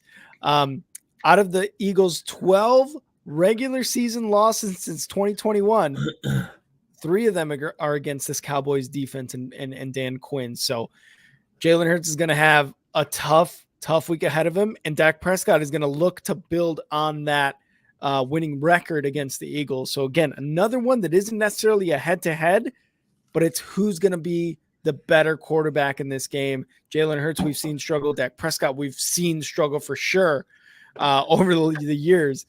It's just who's gonna be able to have the least amount of interceptions this week. Jalen Hurts or Dak Prescott. That's my second favorite matchup of this week. All right, so my matchup is. So obviously Miami had that game where they ran for 500 yards, okay? But Denver beating the Chiefs in a way I think gave a blueprint, right? You got to play good defense and you got to run the football. Denver ran for 153 rushing yards on the Chiefs, which last week ranked 6th of every team. When you look up who's the top running football team in the league, Miami's number 1 with 151.8. However, it's super inflated because the Denver game. Cleveland, Baltimore are, right underneath, which is probably a little more realistic. But when you look at Miami's last 3, Miami ran the football not very well. I wrote it down here. Here it is. In the last 3 games, they're averaging less than 100 yards on the ground. And in their last game, they only had 78 rushing yards versus the Patriots. So what I'm looking at is who's going to be able to run the football more effectively because when you're playing Patrick Mahomes, you got to run the football because it keeps him on the sideline, and you're able to drain clock. Miami has proven, right? They're number one in the NFL technically, but the last 3 games have they're not even reaching the 100-yard mark. So the matchup I'm looking at is Miami's ability to get back to running the football around 150 yards per game against a really good defense in the Chiefs that is averaging here. Hold on one second. Chiefs are averaging they're 19th in the league. They're giving up around 111 yards per game. Denver ran for 153 last week. So I think there's a blueprint there, but Miami so tempted, right, to beat you at Tyreek Hill and Jalen Waddle. The matchup I'm looking at is if it's actually the running game that can beat the Chiefs, and if Miami leans into that. Interesting. Love to see that. We're going to keep an eye on it for sure on our Sunday stream. But I believe that's the early game, right? With 8:30. So we will definitely have the final score for you for sure. We will absolutely have that for you. Kyle, do you have any more favorite matchups for Week 9? There was one last thing. It was in the fourth quarter. If you look up offense by quarter, the last place team in the NFL is the Chiefs. They're averaging 2.4 points per quarter, and you can't be like, well, they're blowing everyone out, because they weren't, right? They have losses on their record. So at this point, I am a little worried about I'm not personally worried, but if you're a Chiefs fan, you're worried about the Chiefs' ability to get in the end zone. Averaging less than a field goal in the fourth quarter is atrocious, right? That is very, very bad. And meanwhile, Miami is 8th in the NFL, averaging more than a touchdown. So if it does come down to the wire, look for the Chiefs to have to, defy what they've been doing all season long in order to win in the fourth quarter, which is score more than a field goal. Interesting. Love it. Love it. Love it. Love it. They're going to score 14. Watch. Probably. All right. Let's move into our NFL trade deadline talk. Kyle, we had a lot of moves this trade deadline. And the first thing I want to say actually is similar to baseball, similar to basketball, and in a smaller sense to hockey. I feel like the NFL trade deadline doesn't really have that like pizzazz, that anticipation really. Like it wasn't until maybe like last year or maybe the year before that where the trade deadline for the NFL was like, oh shit, this is like must keep up with, stay on Twitter, keep updating the NFL app and stuff like that. Like this was one of those things that became like the basketball and like the MLB trade deadline. So that's one of the first things I wanted to say, because me as a football fan have been very excited the last couple of years for the trade deadline, and it has just been very exciting. So let's get to a couple of the marquee ones. Probably one of the better trades, and it just adds to a defense that's already pretty damn good. The 49ers added Chase Young to their defensive line. And yes, we've talked about the 49ers struggling these last 3 games, 0-3. They're going into their bye week, so Chase Young has enough time to be able to integrate into that defense pretty fast. The Commanders get a 2024 third rounder. Not a bad trade, I would say. I'm not sure what Chase Young's contract is like, but this may or may not be a rental. Last year. Okay, this is his last year, so may or may not be a rental depending on what the 49ers want to do, even though I think the 49ers owe a lot of money to a lot of people. Kyle, what is your immediate, I guess, reaction? What do you think of this trade for Chase Young for a third rounder? Well, the first thing I think of is that the 49ers didn't let their previous accusation of Randy Gregory get in the way of this, because Denver ended up shipping Randy Gregory to the 49ers. And look, for what it's worth, the 49ers haven't won since Randy Gregory has been on the roster. But that move didn't stop him from making that big splash. Like, yeah, I do believe it's a rental. I think Chase Young gets hurt, but it's a third-round pick, and you're getting a guy that was the number 1 overall pick, I believe, in the NFL draft. Yep. The fact that you can pick up a guy like that, you know what I mean, and rent him for a couple months when you're trying to make a Super Bowl push, A minus. The only reason it's not an A+ is because there's a little uncertain whether he's going to be able to stay healthy. He's got a bad injury history. He hasn't played in more than 10 games since 2020. So, is he going to be able to stay healthy? I think what they can do with him is similar to what the Bills did with Von Miller is, hey, I understand that we got a guy that's a little injury prone. Von Miller is a little bit older, so it's a little bit different. But what they do is they snap count Von Miller. They don't have him in all the time. And I think the 49ers will have the luxury of just bringing in third down packages where you have Chase Young, and Nick Bosa both going at him. And the fact that they were teammates at Ohio State is just like, okay, they've played together. They're going to mesh together. They could even mess around and have packages where both of them run through the same gap. Like, this is potentially a really scary acquisition. And if I'm a 49ers fan, I'm like, man, why are we so awesome at this? You know what I mean? Right. And it's like, why don't other teams do what they do? But the 49ers aren't paying their quarterback yet. So, in their 3-game skid, they haven't been able to really generate pressure. So I think that, they were looking at that like, okay, we need to generate more pressure, because when we do that, our whole team is just dominant, right? And it just hasn't been since they've been able to just double team Bosa, and then their rivals saw that and made a similar move. Yeah, for sure. And I agree with that, especially, in the sense that Chase Young is injury prone. So maybe the fact that they do owe a lot of money to a lot of people and they're not necessarily going to be committed to him is a good thing, because another thing that comes in question for Chase Young too is his lack of wanting to play football too. Like we talked about Deshaun Watson earlier. Does he like being a football player? Or does he like football, or does he like being a football player? I guess that was a question, right? Like that for Chase Young, that's been a big thing for the last year and a half now. But yes, he's injury prone. And Washington gets a 3rd rounder. Not bad. Like, there's still plenty of talent in the 3rd round, a day 2 pick for them to get somebody younger with hopefully, less injury proneness. So I like the pick. I don't necessarily like doing grades. I just kind of like being like, I like the pick. I like the trade. Yeah. No. All right. Man. Next one up is another Commander going to another NFC team. The Bears added Montez Sweat and gave up a 2024 2nd rounder. It's like they didn't learn from Chase Claypool last week, but kind of like you said with Randy Gregory and the Broncos, the Miami Dolphins have been struggling ever since they sent Chase Claypool over there. So maybe they have a relationship.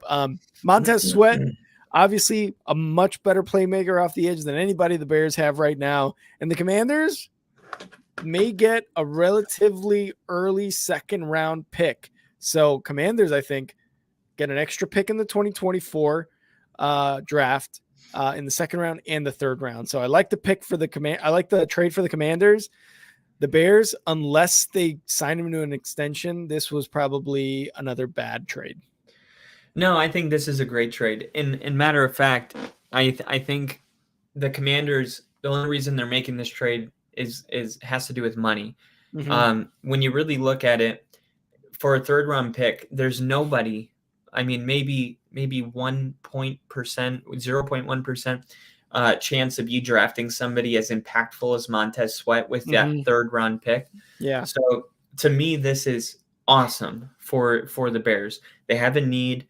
They only use a 3rd or a 2nd round pick. Now, the only thing that sucks is Chase Young. I saw a meme that was like the Bears finding out Chase Young only cost the 3rd. You know what I mean? And they used the 2nd on Montez Sweat. God, but you know what? That's a stupid meme. And the reason is because Chase Young has way more durability issues than Montez Sweat. Yeah. That's why Chase Young costs a 3rd round pick. Montez Sweat is a plug and play. He's a beast. You guys should sign him to a long-term contract when it comes down to it. Yeah. And this is a huge win. You'll never draft somebody as impactful with that 2nd round pick. So why don't you just use it to get Montez Sweat? Yeah, and that was one of the other arguments against that was Montez Sweat has proven himself that he could, be disruptor and a multiplier for other guys on the defense. So they have to sign him to an extension though. They really, really do. And Casey's saying having a great rusher or rushers is critical. For example, remember the Chiefs' first game before they got Chris Jones back on the field? Yeah, they lost to the Lions. And then Bill, it was a second-round pick. So I thought you would be doing backflips over this, to be honest. I would. I just, once they make that long-term deal, then maybe I'll be like, okay, all right, cool. We got this. We got our pass rusher. Oh, you're like, if we're renting him for that. No, dude. The Bears are not in Super Bowl window right now. They would not have made this move if they were renting it. Like the 49ers are in a totally different situation with Chase Young. The Bears, they want to sign him long term. You don't give up a second for 1 year. Period. But the thing is too, they want to sign him. Will he want to sign? Hell yeah, he's gonna want to sign. I mean? I don't know if he will. He's football players know what's going on around the league, and he's seen what the Bears are and aren't. Emphasis on the aren't. So he said, yeah, my agent's working on a deal probably right now. And I'm just going to take all things into consideration before I make a decision. So I don't love that. Well, it's right away. I mean, he hasn't formed any relationships. Like, wait till him and Justin Fields, you know what I mean, end up hanging out and going out to restaurants and Justin Fields is like, hey, do you want to be part of the, turning this franchise around? Because that's what the Bears brought him in for. Of course, he doesn't feel happy about it right away. Nobody gets traded and they're like bought in on day one. It's like they're kind of sad. They got to move. It's a lot of emotions. But once things start settling down and, Chicago's a great city. So I think everything will work out. All right. You're making me feel a little bit better about this. Okay, let's go into the next one. Seahawks acquire Leonard Williams from the Giants, defensive guy, and the Giants get a 2024 second rounder and a 2025 fifth rounder. The Seahawks already have a couple of good guys in that defense. I really can't think of their names, but when I see them, I'm like, oh yeah, of course he's good. But they've got a couple of really good guys on that defense already, defensive line specifically. And you see what Witherspoon is doing as a rookie. So they're just adding to this defense because they know we can take the West if we just continue to play well. And our defense is a huge part of that. So let's revamp it a little bit. Leonard Williams, great addition. They gave up 2 picks though for next year, a 4th and a 5th. What are you thinking of this move? I think it's a great move. And I was saying right away, like the Leonard Fournette, at this point, Montez Sweat hadn't been traded yet, either Chase Young. So right away it was like, oh, everyone's going to want to talk about Leonard Fournette on the Bills practice squad, which we'll get to. But this was, to me, a really sneaky, great move by the Seahawks. It was only a 5th in 2025, as Bill mentioned here, because he was a Giant, so he understands. But it was no, not like that. I was just he hasn't won in 25. No, I think it's a great move. There's certain guys that they play a huge role, and they don't necessarily get the credit that a highly recruited guy does, like Montez Sweat or Chase Young. But I know this because Shelby Harris was our defensive tackle. He always batted down balls. He was great against the run, which is an entire package. And now the Seahawks are getting another weapon to a defense that we just talked about is ranked 6th in the NFL in the last 3 weeks, giving up less than 17 points per game. They've turned their whole season around, and the rich just keep getting richer. They're like, hey, let's keep this rolling. 49ers got Chase Young. Let's go get a guy that's actually going to be on the field. And they go get Williams. I think it's a great move from the organization, and it shows that Seattle, they know who they are. They have an identity. Yeah. They're not chasing waterfalls. You know what I mean? They're sticking to the rivers that they're used to. And I think when it comes to Did you just make a Destiny's Child reference? Don't go TLC. Or TLC. But yeah, I think this is a great move from Seattle, and I think he's going to make an immediate impact right away. Love it. And Bill, yeah, he's saying he gets to hook up with Julian Love, who went from the Giants to the Seahawks in the offseason. The next one, because we're pretty defensive heavy on these additions, Bills get Rasul Douglas from the Packers, and they sent a 2024 third rounder for Rasul Douglas. Rasul Douglas, probably the better corner they had, the Packers, the second best other than oh my God, I can't think of his name right now, but we've mentioned his name before on the Packers defense. Rasul Douglas. Jair Alexander? Yeah, Jair Alexander. Yeah. Right Yeah. below him in terms of effectiveness and how good he is. So the Bills get a good guy there on the defense for the cornerback position. Something I think they've lacked, I would say, in on that defensive side. So I think it was a great pick, for a third round, not bad. And Bill agrees. That's a steal for Rasul Douglas. What did you think, Kyle? I thought it was a great move, and it's an excellent fit in the Bills zone scheme that they run over there. He bounced around the league, a little bit, but he's played great since he's landed in Green Bay the past 3 seasons.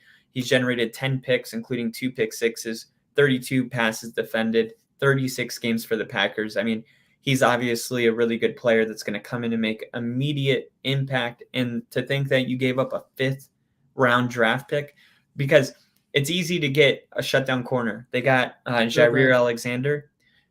We have Patrick Surtain. But what about the other side? Because that's where all the attention's going. I think this is a really massive move from Buffalo, knowing, hey, the scheme we run, we need a corner that's going to come in and play, in the slot. And what they're going to do is they're going to come in and stabilize the secondary, which has been pretty bad. And also Tre'Davious White had a season-ending injury, so they kind of needed to make this move in order to, keep the Super Bowl hopes alive. And I think it's a great move by a team that's clearly trying to win the Super Bowl. Yeah, for sure. And then we had a couple of offensive additions. First one being the Vikings added Joshua Dobbs and the 7th rounder from the Cards. The Cards get a 6th rounder, and I believe they're for next year. Vikings, they're starting Jaron Hall, their rookie, for next week, and adding Joshua Dobbs just kind of as a safety net, really. I think Joshua Dobbs, obviously, been around the league for a bit already, played the first 7-8 games for the Cardinals. Looked decent, not really a game changer by any means, but can be a game manager with some weapons, which the Vikings do have on that offense. I think it's a good kind of it's a win-win. It's nothing like a big splash or anything. So I think it's a win-win for both these teams. Yeah. I mean, you're giving up a 7th round pick in order to keep your season alive. Yeah. You know what I mean? Who cares about a 7th round pick? How often do those work out? I think, besides Brock Purdy. But no, I mean, in the wake of the whole Kirk Cousins thing, this was a really good move. The Vikings are 4-4. They've turned their season around. Their defense is kind of snapped out of it. We've seen a lot of bad teams kind of turn Isn't it amazing that all the bad teams that started winning turn their defense around? Do you ever have a question about how important defense is? Just, open your eyes. I mean, this is a really important part of our game. And we knew that Brian Flores was eventually going to get it rolling. He was great. He would have been awesome in Miami if they didn't ask him to tank. He had integrity, so he got pissed off and left. Obviously, I don't know exactly how that worked out, but I know that the Vikings got a good coach. And Kevin O'Connell on the Pat McAfee show today was saying, we have so many weapons. TJ Hawkinson, they're about to get Justin Jefferson back, Alexander Madison. The USC, Jordan Addison. Oh, yeah. They have so many weapons. And really what they saw was, hey, Joshua Dobbs gives us a chance to, just continue competing. Now that our defense is playing a little bit better, we just need a guy to come in that believes that he can win. And what did you see from Joshua Dobbs in Arizona? Because he did enough, even though they hadn't won in, I think, 4 weeks or 3 weeks, they saw enough in him where they were like, that guy just seems like the moment's not too big for him. So if you needed a guy to really come in and feel confident, I can take over, because taking over this Vikings team is going to be a lot different than him running the Cardinals. The Cardinals don't have the talent the Vikings do. And at the end of the day, what those close competitive games he was playing with the Cardinals, you can expect those to be close competitive games with the Vikings, and maybe even, you know, I would say there's not the upside that some of these other guys may have had, but if you're just trying to win football games, who knows, man? I kind of disagree with, the thought that there's no upside with him. Mm-hmm. We need to see what he looks like, you know what I mean, with the Vikings. More weapons. Great move. I would have rather the Vikings gone for somebody like maybe Case Keenum, maybe like a veteran, maybe called Phillip Rivers. I don't know, but I think they saw it. They probably reviewed the film and they were like, "There's plays to be made that Justin Jefferson, that Jordan Addison, that T.J. Hockenson will come down with those balls." Yeah. So I think they feel really good about this move, and time will tell. But right now I'm right in the middle on it. It's not a bad move. I don't think it's like, oh my God, the Vikings blew anybody away, but it's exactly the kind of move that you would expect in the wake of Kirk Cousins going down. And that's got to be a good feeling for him, bringing up his confidence to be wanted by a team with the expectation that you're going to start not this week, but next week, more than likely, once you get the playbook down a little bit. So it's got to be nice for him. They're going to sell his jersey. They're going to have his jersey. They're going to have his jersey. Watch the next tweet from the Minnesota Vikings social media team is going to be like, look, we've got our quarterback's jersey. Love it. The other offensive addition, the Lions get Donovan Peoples-Jones from the Browns for just a 2025 sixth rounder. The Lions not getting a lot of production from their wide receiver 3 position. It's really been Amon-Ra St. Brown and what's his name? Reynolds, I believe. So bringing in Peoples-Jones, who's someone who, again, doesn't jump off the page. Williams too. Or Jameson Williams. Yeah, not a lot from him either. But bringing Donovan Peoples-Jones, again, not a big name that jumps off the page, but someone who can be consistent when he's throwing the ball. He's not going to drop it. He's not that kind of receiver.